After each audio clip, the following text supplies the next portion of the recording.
اور جدو سرکار دو عالم صلی اللہ علیہ وسلم آپ نو اللہ نے مکے تو مدینے ول ہجرت کرنا حکم ارشاد فرمایا، جدو آپ دا ارادہ بنیا نا ہجرت کیتی جائے تے آپ دی جان دے درپے سن کفار مکہ قریش جڑے سن او آپ دی جان دے درپے سن، آپ نے ہجرت کیتی نا تے اپنے بستر اتے جس شخص نو آپ نے سلایا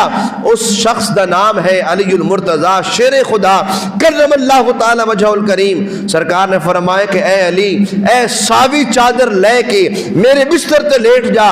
اور کل سویرے لوگوں دیا امانتاں واپس کر کے میرے کو آ جائیں، مدینہ طیبہ آ جائیں۔ تے علی المرتضی شیر خدا نے اے بڑا خطرناک سفر اور انتہائی دشوار سفر بڑے اطمینان دے نال کیتا۔ سرکار ہجرت فرما گئے نے، مکے نکل گئے نے، لیکن علی المرتضی سرکار دے بستر تے او بستر جس بستر نو قتل گاہ کیا جائے تے غلط نہیں ہوئے گا، کیونکہ کفار سرکار دی جان دے در پیسن۔ آپ نے بڑی تسلی دے نال آرام کیتا، سو گئے۔ وجہ کی سی کہ سرکار نے فرمایا سی کہ علی تو زندہ بھی رہے گا، امانتاں واپس کرے گا، امانتاں واپس کر کے تو مدینے آئے گا۔ سرکار دی گل تے اتنا یقین کہ آپ ساری رات بے خوف ہو کے ستے رہے اور صبح آپ نے اٹھ کے لوگوں دیا امانتاں واپس کرنا شروع کیتیاں، اور 3 دن دے اندر